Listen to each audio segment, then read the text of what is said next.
Bueno, ¿qué tal? ¿Cómo están? Hoy vamos a ver el tema alérgenos alimentarios, ¿sí? Que es un tema que ha venido en crecimiento en los últimos años, con mucha fuerza, ya que es lo que se considera un problema emergente de salud pública. Entonces, vamos a hablar un poquito de este tema, ¿sí? En primer lugar vamos a ver qué es la alergia alimentaria, ¿sí? Una alergia alimentaria es una respuesta anormal del sistema inmunológico a ciertos componentes del alimento. Es decir, hay algo en el alimento que hace que nuestro cuerpo, que el cuerpo no de todas las personas, sino de algunas personas, el cuerpo lo detecte como algo malo para el organismo y produce una respuesta, lo que se dice respuesta inmune, ¿sí? Recuerden que nuestro sistema inmune son las defensas, lo que hace que nuestro cuerpo se proteja de cualquier agresión, ¿sí? Que puede ser virus, bacterias, agentes ambientales, etc. Entonces, el cuerpo lo que hace es captar estas sustancias como algo agresivo para el organismo, entonces se defiende de alguna manera. Como dice ahí, generalmente las sustancias que producen mayor respuesta inmunológica son proteínas, que probablemente ya vieron cuáles son las proteínas, pero nosotros ahora más adelante vamos a trabajar sobre los componentes de los alimentos y vamos a ver cuáles son las proteínas, ¿sí? Bueno, la problemática. Como dije hace un rato, las alergias y también intolerancias alimentarias son un problema de salud pública emergente, es decir, que con el tiempo han ido aumentando, han ido siendo cada vez más importantes, y hay muchísimos casos de situaciones en las cuales hay personas que tienen desde cuestiones más leves de salud a cuestiones mucho más graves que pueden llevar a la muerte por estas situaciones de alergia. Acá les compartí dos notas de dos situaciones en las cuales hay una niña de 5 años que fallece por una intolerancia a un alimento, y un caso muy resonante que fue una chica que murió después de comer una galletita que no tenía declarado trazas de maní, y fallece por comer esa galletita. Son los casos más extremos de alergia, ¿sí? No siempre que hay una alergia alimentaria uno va a tener este desenlace, pero es una situación, es una probabilidad. Uno no lo va a saber de antemano esto, sino que el cuerpo va reaccionando, y a veces ocurre que uno tiene una reacción más leve y luego con el tiempo la reacción se hace más grave. Entonces es un tema complejo. Un antecedente muy importante, que acá les dejo para que lean la historia, la nota, es una adolescente que falleció por comer un sándwich que no tenía declaradas las semillas de sésamo, y estaba en un aeropuerto, esta chica pidió un sándwich para comer, y falleció en el aeropuerto. Y fue muy resonante el caso porque los papás sabían que era alérgica, sabían que estaba este riesgo, y llegó el papá, llamó a la mamá diciéndole que se despida de su hija porque se iba a morir.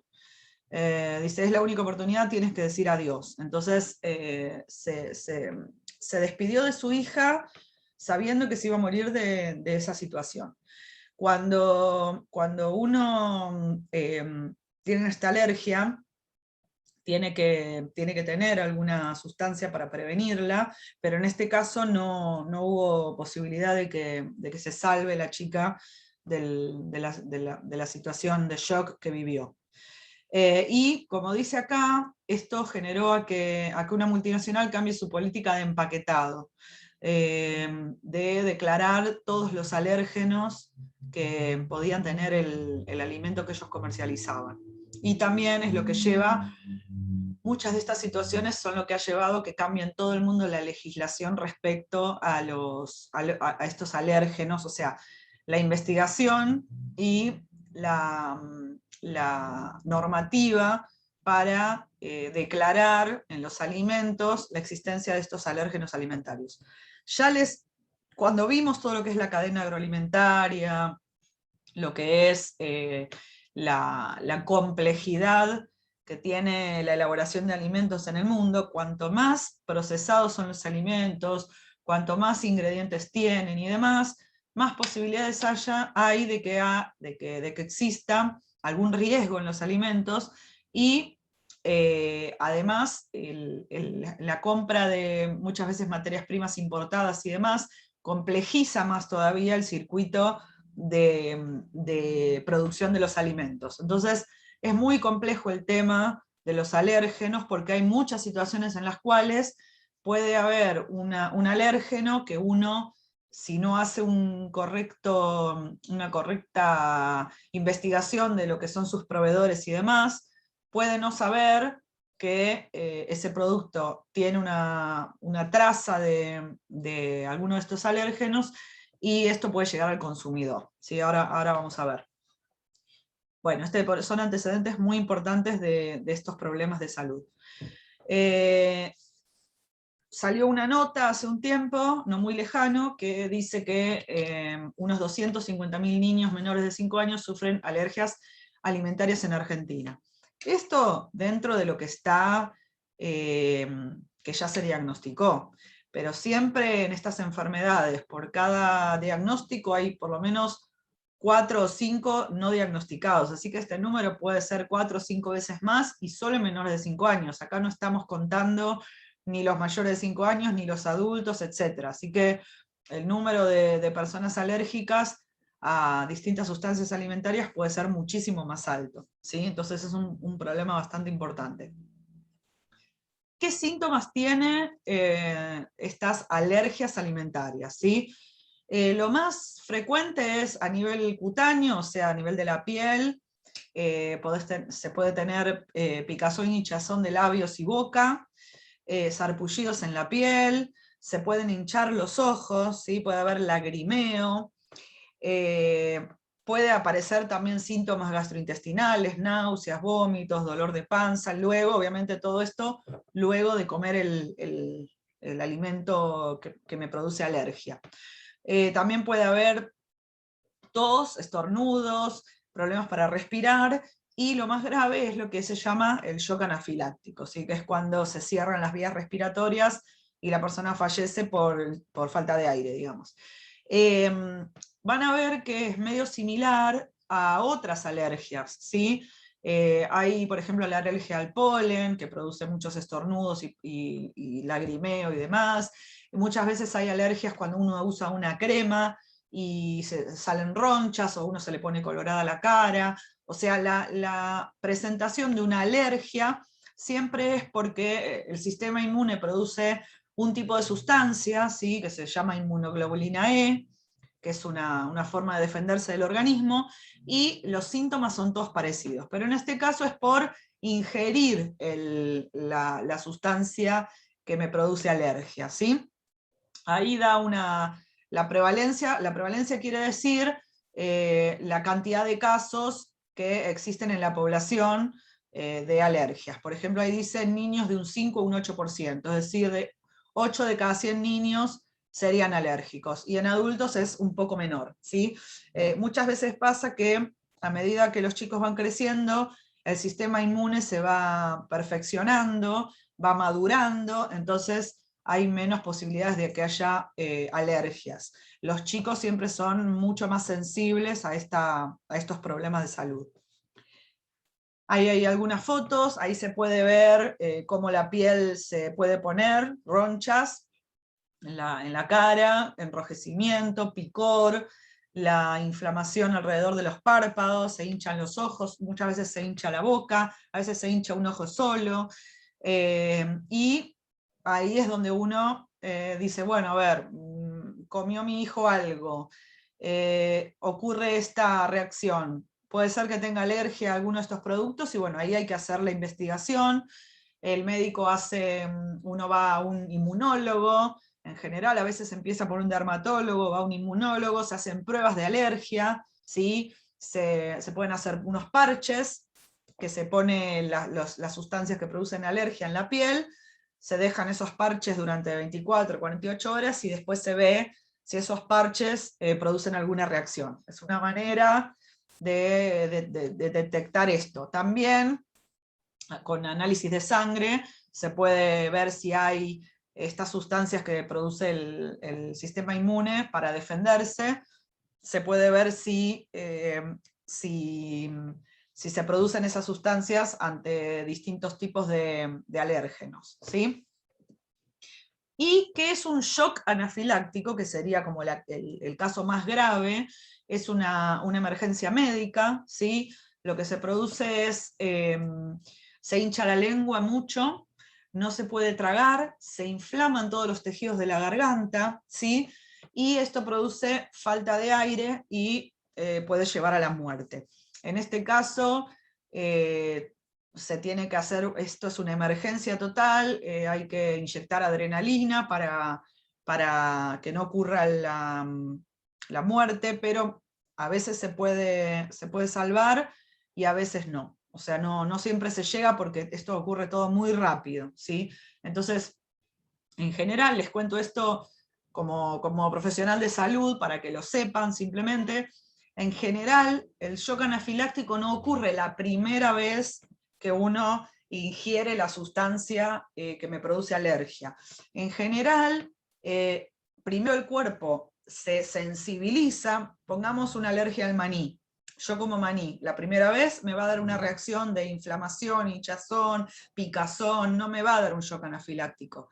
Después el cuerpo sobrereacciona a esa misma sustancia, tiene una reacción muy, muy masiva de defensa, y ahí es donde se produce el shock anafiláctico. Entonces, si uno ya detectó que tiene una tendencia a tener una alergia a algún alimento, a alguna sustancia, se tiene que cuidar de no ingerir esa sustancia, porque puede ocurrir este evento masivo que es el shock anafiláctico. Por suerte no es tan frecuente, pero ocurre. Como vimos en las notas anteriores que les mostré, puede ocurrir. Bueno, ¿y tiene cura este problema de salud? No tiene cura. No, por el momento no hay ningún tratamiento que se pueda hacer. Hay algunos tratamientos que se llaman de desensibilización para algunas sustancias, que son muy caros, que son muy largos y muchas veces no dan respuesta. Capaz que han escuchado que se usan para cuando hay alergia al pelo de gato o alergia al polen ambiental. Se va como desensibilizando al cuerpo a esa sustancia, pero en general no es muy efectivo.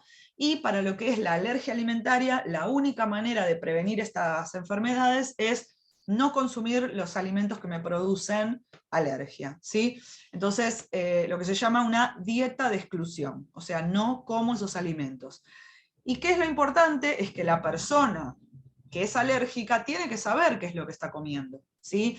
Obviamente, si voy a seguir con el ejemplo del maní porque es el más sencillo, si yo sé que soy alérgico al maní, sé que si me como una manzana no voy a tener problema, si me como una banana no voy a tener problema, si me como un bife no voy a tener problema, pero ¿qué pasa si como galletitas? ¿Qué pasa si como alimentos procesados? ¿Qué pasa si tomo algunos tipos de licuados o bebidas o chocolates?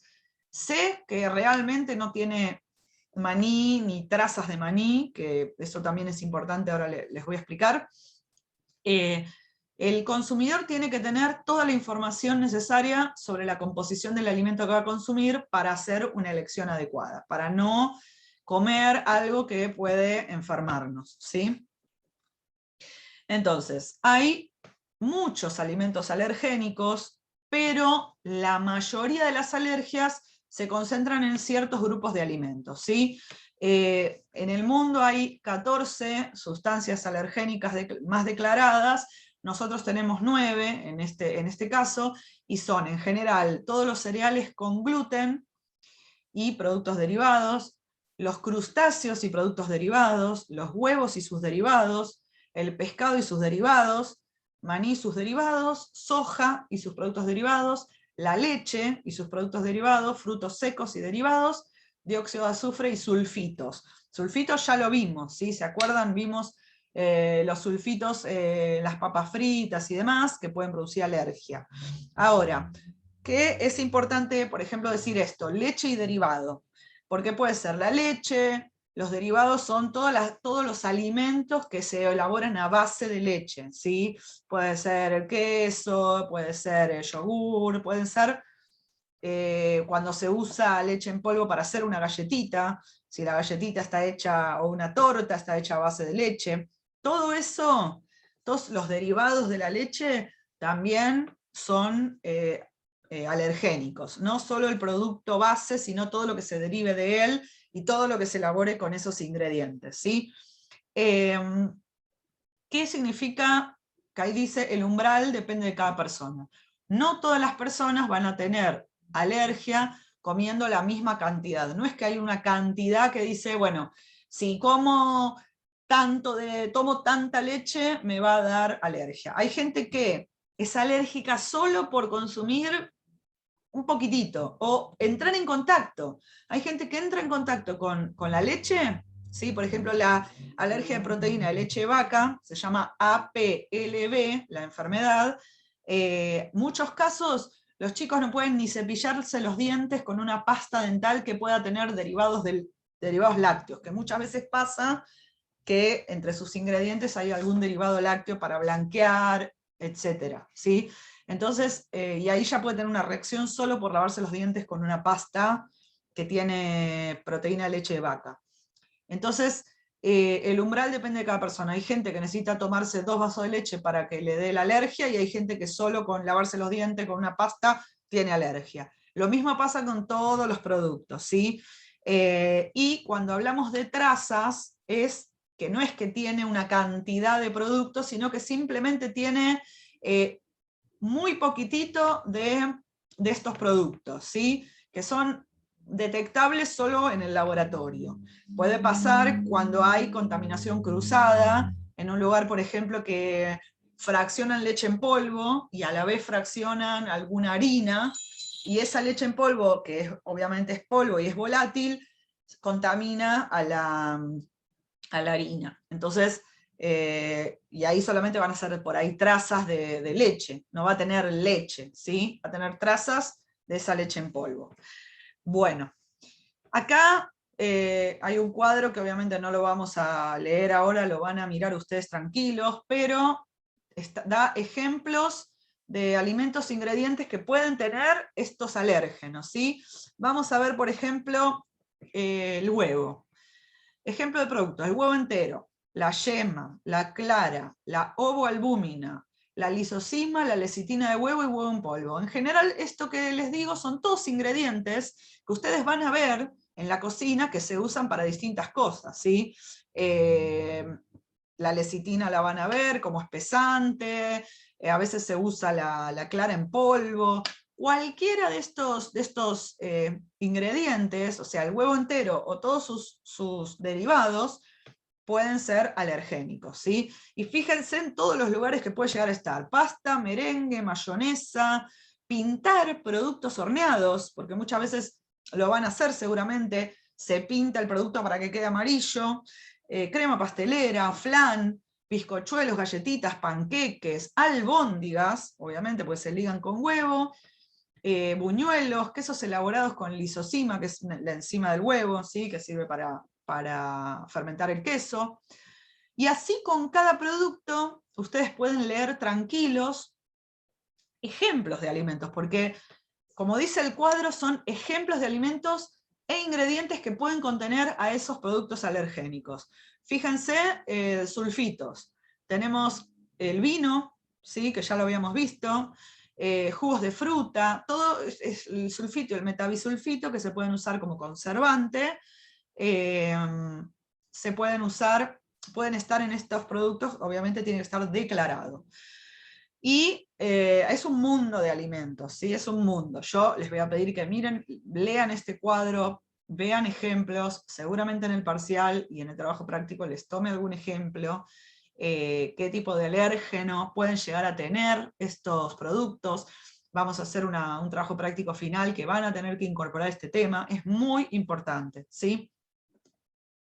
Entonces, si dijimos que es algo que puede ser grave, que está aumentando en la población, que es un problema de salud emergente, que no tiene cura ni tratamiento específico y que lo único que las personas pueden hacer es una dieta de exclusión, entonces nosotros como técnicos superior en gastronomía tenemos que conocer este tema muy bien, tenemos que gestionarlo en nuestro emprendimiento gastronómico y tenemos que saber que existe un etiquetado obligatorio, ¿sí? Vamos a empezar con el etiquetado obligatorio. Yo esto que les estoy mostrando acá, que son las directrices para el rotulado de alergenos, se los dejé en el Moodle, descárguenselo. Esto está en la página de ANMAT, pero ya se lo pueden descargar y tener. Y es muy útil porque acá está todo lo que dice la ley que se debe hacer hoy en día para rotular los alimentos con los alérgenos, como dice la normativa. O sea, hoy, la clase anterior, vimos todo lo que tiene que ver con, no, la anterior no, la otra, todo lo que tiene que ver con rotulado alimentario, ¿sí? Entonces, esto ahora es parte obligatoria del rótulo, siempre y cuando el alimento que yo estoy comercializando tenga algún alérgeno. Obviamente no voy a declarar, si no tiene ningún alérgeno, no lo voy a declarar en el rótulo, ¿sí? Por ejemplo, no sé, hago algún producto que no tenga ningún alérgeno, ahora no se me viene nada a la cabeza, un puré de tomate, por decir algo, y no tiene el puré de tomate, no es solo puré de tomate, y no tengo que declarar nada, ¿sí? Porque no tiene más que tomate y por ahí ácido cítrico, que no es un alérgeno. Ahora, si yo hago un alimento que tiene un alérgeno, estoy obligada por ley a declararlo.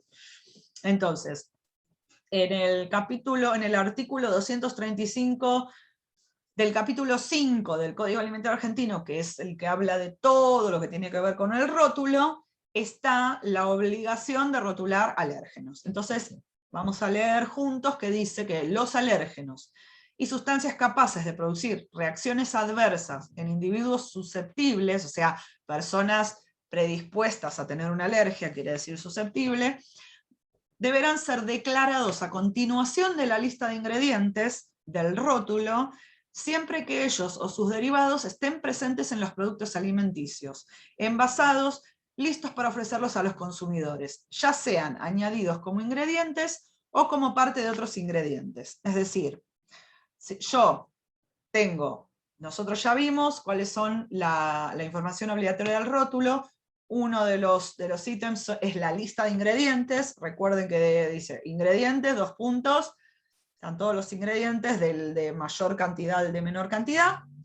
Termina la lista de ingredientes y ahí tengo que declarar en mayúscula y en negrita si alguno de los ingredientes es un alérgeno, que puede ser el producto o un derivado. ¿Sí? Recuerden, el producto o un derivado. Ahora lo vamos a ver en algún ejemplo. Otra cosa que les quiero contar, que en esa guía está muy bueno, porque hay para cada alérgeno, ese grupito de alérgenos que yo les dije que estaban, para cada uno hay un cuadro. Cada hoja tiene un cuadro. Yo les pegué uno como ejemplo, el de maní. Dice, el maní, ejemplos: maní entero, partido, salado, frito, tostado, manteca o mantequilla de maní, pasta de maní, etc. ¿Cómo lo tengo que poner yo? Contiene maní. Y después tenemos los derivados: aceite de maní, harina de maní. En ese caso hay que poner contiene derivados de maní. Así lo van a encontrar para los crustáceos, para el trigo, para cada uno van a encontrar un cuadrito que es como un machete. Si yo tengo alguno de estos productos en mi establecimiento, puedo agarrar esa guía, esa directriz, abrir la hoja, buscar según si está en uno de esos grupos alergénicos y ver cómo se tiene que declarar en el rótulo. Entonces es muy útil la guía porque me sirve como un machetito. Yo no les puse acá cada cuadro porque me parece que es algo que no se van a acordar, y como siempre les digo, lo que me importa es que tengan en la idea general de lo que van a tener que hacer el día de mañana, y dónde buscarlo. Entonces, tenemos que saber que en la ley alimentaria es obligatorio declarar alergenos. Tenemos que ver cuáles son los grupos de alergenos que vimos ya en el cuadro, y ver qué alimentos pueden llegar a tener estos alergenos y cómo hay que declararlos, ¿sí? Entonces, ahí en la guía lo pueden ver tranquilamente. Vamos a algunos ejemplos. Por ejemplo, acá este rótulo azul es de unos bastoncitos de merluza, y en este caso están los ingredientes. Obviamente acá van a encontrar que está lo de la harina enriquecida según ley, que eso es obligatorio por ley, y dice, contiene pescado y derivados de trigo. En este caso porque tiene merluza, ¿sí? Entonces aclara cuáles son los ingredientes alergénicos. En este caso de la derecha son unas galletitas de arroz, unas tostaditas de arroz, y en este caso, si bien en los ingredientes ya ve que tiene leche, azúcar, sal, aceite de girasol, contiene leche y derivados de soja, ¿sí? Entonces, ¿por qué? Porque es lecitina de soja, es un derivado. Entonces, la leche y la lecitina, derivado de soja, ¿sí? Acá tenemos dulce de leche, obviamente el ingrediente es leche, y esta contiene leche, en mayúscula y en negrita, como les dije recién. Y en este caso, que es untable, en realidad un alimento lácteo, untable, también la leche es el ingrediente principal, sólidos lácteos, etc. Y fíjense que contiene leche y derivados del huevo. No termino de leer todos los productos que tiene, pero bueno, está tanto leche como derivados de huevo como alérgenos de este producto. Después, por un lado tengo los ingredientes, o sea, dentro de mi alimento tengo ingredientes. Por un lado están los ingredientes alergénicos, y por otro lado está esta situación en la cual dice, cuando en el producto aparezcan pequeñas cantidades, a veces denominadas como trazas, de alérgenos de forma no intencionada durante el proceso de fabricación o el transporte o el almacenamiento, se denomina contaminación accidental. Estas situaciones ocurren de manera esporádica y no controlada, aun cuando se aplican correctamente las buenas prácticas de manufactura. Es decir, acá no es un ingrediente, sino que acá ocurre una contaminación por accidente y de una sustancia alergénica en un alimento, ¿sí? Estas situaciones, que es como una contaminación cruzada, se pueden dar en distintas circunstancias. Por ejemplo, si se comparten líneas de producción entre las instalaciones en las que se elaboran alimentos con y sin alérgenos. Por ejemplo, yo elaboro chocolate, ¿sí? Tengo un lugar en donde elaboro chocolate, y hago chocolate puro, y hago chocolate con almendras, con nueces, con maní. Quizá no tengo la posibilidad, tengo una sola línea de producción y no tengo la posibilidad de hacer el chocolate sin nada, sin el riesgo de que se me contamine con la almendra, el maní, con los frutos secos. ¿Sí? Eso es un ejemplo. Otra situación, si por el tipo de producto solo se admite limpieza en seco, que genera partículas en el aire que pueden distribuirse por el ambiente de la planta. Elaboro un producto en el cual no puedo usar, bueno, con el chocolate pasa también en las líneas, no puedo usar agua, ¿sí? Solamente puedo hacer limpieza en seco, entonces ahí van a quedar en volatilización estas trazas de alérgenos, si es que yo uso materias primas uso otras cosas que puedan tener algún alérgeno, entonces me es imposible evitar que haya algún riesgo de que ese alimento tenga alguna traza o un poquitito de alguna de esas sustancias alergénicas. Espero que se entienda, y si no lo entienden me escriben, ¿sí? Es muy importante esto. Entonces, vuelvo atrás. En este caso se va a usar una cosa que se llama frase de advertencia, ¿sí? Entonces, esa frase de advertencia puede contener. ¿Por qué? Porque no es que es un ingrediente que tiene, es que puede haber.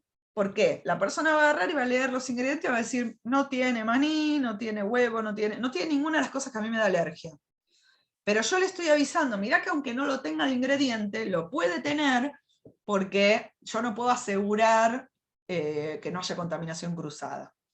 Dice, el uso de esta frase se autoriza o no por la autoridad sanitaria, ¿sí?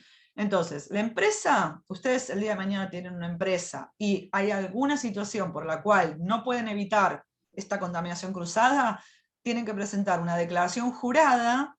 ¿Saben? No sé si saben lo que es una declaración jurada, es algo en el cual yo me hago cargo de lo que dice ahí, y si miento puede tener una consecuencia, ¿sí? Entonces una declaración jurada es la validez, mi firma le da validez a lo que está diciendo ahí, declaro que es verdad, que diga que aún habiendo aplicado las buenas prácticas de manufactura, existe la posibilidad de contaminación accidental durante el proceso de elaboración debido a.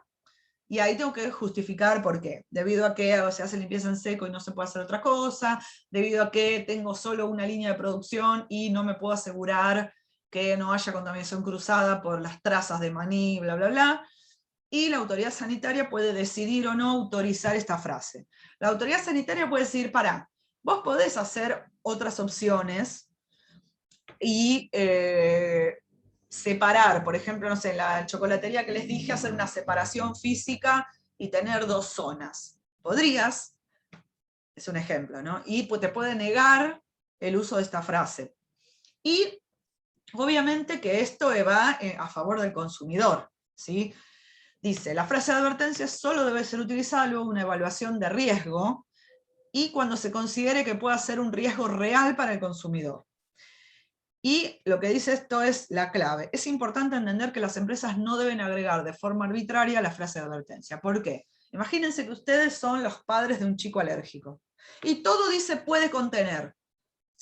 No tengo opciones de alimentos, no tengo todo, yo me resguardo. Yo soy una empresa y digo, ay, por las dudas me resguardo y le pongo puede contener esto, puede contener lo otro, porque no quiero tener ningún problema. No, yo tengo que ser responsable, hacer una buena gestión de calidad y de buenas prácticas para evitar cualquier tipo de riesgo de que mi producto tenga alguno de estos alérgenos, ¿sí? Entonces, esta autorización de la frase de advertencia debe ser cada vez más acotada. Hay países, como Estados Unidos, donde está prohibido. Uno no puede ponerle puede contener al alimento, no está permitido. Uno tiene que asegurarse que no haya contaminación cruzada de ninguna manera, o dos líneas de producción o lo que sea. Acá hay un ejemplo, el flan de vainilla, que contiene sulfitos, ¿sí? Porque lo debe usar para la preparación, pero además dice puede contener leche, soja y derivados de trigo, y además, bueno, tartrazina y fenilalanina es otra ley en la que hay personas que esos productos pueden traerle problemas de salud serios. Entonces, en este caso, bueno, probablemente en el mismo lugar se elaboran sustancias que son estas sustancias y hay alguna contaminación cruzada, ¿sí? Entonces, para evitar un uso indiscriminado de la frase puede contener, es que existe lo que se llama gestión de alérgenos. Es un tema muy largo, es un tema complejo, es un tema en el cual hay que ver muchísimos ítems. Yo les dejé la guía de gestión de alérgenos, ¿sí? Vamos a resumir muy por encima, porque si no esto es un tema extremadamente largo y que en realidad es muy importante, pero ahora si yo les digo todo, cada cosa, no es algo que van a absorber, pero sí me importa que se sensibilicen con esto, con que yo tengo que tener una gestión de alérgenos, ¿sí? Entonces tengo que hacer algo parecido a lo que vimos en la parte de materias primas y demás. O sea, en las 5 clases de la inocuidad vimos respecto a esto, la selección de proveedores, ¿sí? De materias primas. Hay muchísimos ítems en la guía que hablan de cómo hacer una elección de proveedores, qué le tengo que pedir de información, si yo me tengo que asegurar, digamos, que el proveedor no me está vendiendo algo que puede venir contaminado, ¿sí? De origen. ¿Cómo me aseguro que ese proveedor sea seguro? ¿Cómo reemplazo a ese proveedor si ese proveedor no me puede vender por otros proveedores seguros? Vamos a ver esto también cuando veamos alimentos libres de gluten, ¿sí? Les voy adelantando, tiene alguna similitud en esto, para que se vayan haciendo la idea. Obviamente, las materias primas se tienen que identificar y almacenar adecuadamente. Tengo que ver bien la formulación del producto. Si yo manejo sustancias alergénicas en la planta, hacer una separación física adecuada, evitar la contaminación cruzada de productos, ¿sí? Si hay un alérgeno en mi fábrica, identificar todo el circuito de elaboración, en dónde puede llegar a estar ese alérgeno, y evitar la contaminación cruzada. Validar los métodos de limpieza, que sean básicamente hacer los POEs adecuadamente, ¿sí? Se puede hacer verificación después de la limpieza, hay estudios de laboratorio, yo puedo contratar una empresa de control de calidad, que lamentablemente acá en Bariloche no hay mucho de esto, y me pueden hacer, por ejemplo, un hisopado de una mesada, para ver si hay trazas de alguna de estas sustancias, ¿sí? Todo lo que es el etiquetado, hay que declarar los ingredientes, hay que declarar la frase de advertencia cuando corresponda, y lo más importante de todo es la capacitación, ¿sí? Ustedes van a ser gestores de un emprendimiento gastronómico, nunca se olviden de esto, ustedes van a ser como técnicos gestores, tienen que asegurarse que el personal se encuentra capacitado en todos estos temas. Este tema es obligatorio para el carnet de manipulador hoy en día, entonces hoy todas las personas tienen que tener un conocimiento sobre esto. Después, cada empresa va a hacer su propia gestión de riesgo y ver hasta qué posibilidades puede gestionar estos alérgenos, qué posibilidades no, pero es muy importante brindarle al consumidor un alimento seguro, ¿sí? No nos olvidemos nunca de eso, y esto es parte de esa seguridad. Hagamos con los demás lo que nos gustaría que nos hagan a nosotros, o sea, no hagamos lo que no nos gustaría que nos hagan a nosotros, ¿sí? Por otra parte, les dejo acá también en la carpeta del Moodle esta guía para la gestión de alérgenos, ¿sí? Ahí está punto por punto de lo que vimos recién, de este cuadro, está punto por punto todo lo que uno tiene que tomar en cuenta, ¿sí? Que para hacer una gestión de alérgenos adecuada.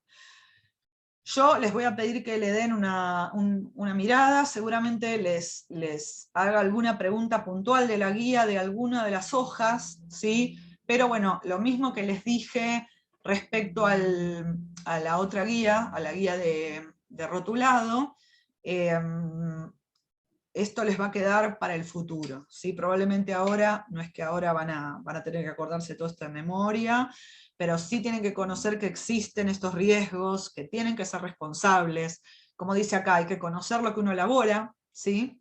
Hay que informarse acerca de los alergenos, hay que, por lo menos, tocar de oído, saber si está en uno de esos grupos de alimentos, si sé que tiene leche mi producto y yo sé que la leche es un alérgeno, bueno, a ver, qué tengo que declarar, cómo lo tengo que poner, si tengo que escribir, si es un derivado, si es la leche en sí, ver bien el tema de los aditivos y demás, que también algunos pueden ser derivados de, entonces eso está todo ahí en la guía de rotulación, ¿sí? Tomar conciencia de lo que estoy haciendo, de que a otra persona esto le puede cambiar la vida drásticamente, gestionar responsablemente mi establecimiento, pensar, ahora es como que yo pienso, se me viene a la cabeza la chica que murió en el avión, se me viene a la cabeza la chica que murió en la escuela, se me viene a la cabeza un montón de casos, de situaciones que hemos tenido en las cuales si hubieran sabido, se hubiera evitado, punto. Entonces, yo soy madre y no, en el día de mañana a mi hija le ocurre le encuentra que tiene una alergia alimentaria, y la verdad que quisiera que la industria alimentaria de mi país cuide la salud de mi hija alérgica o de cualquier otro niño o de toda la población. Entonces, les pido que tomen muy seria y responsablemente este tema, porque es un tema que puede ser de vida o muerte, realmente, ¿sí? Así que, bueno, con esto terminamos lo que es alérgenos. Préstenle mucha atención a los grupos de alérgenos, a lo que es rotulación, a lo que es los pasos principales de la gestión de alérgenos, qué significa gestionar alérgenos, cómo puede llegar el alérgeno si no es que es un ingrediente, cómo se llama eso que hablamos, contaminación accidental. Tienen que tener una idea de esto porque no solo se los voy a evaluar, sino que es muy importante para la carrera que eligieron. Bueno, los dejo, en este caso terminamos con este tema. Un saludo.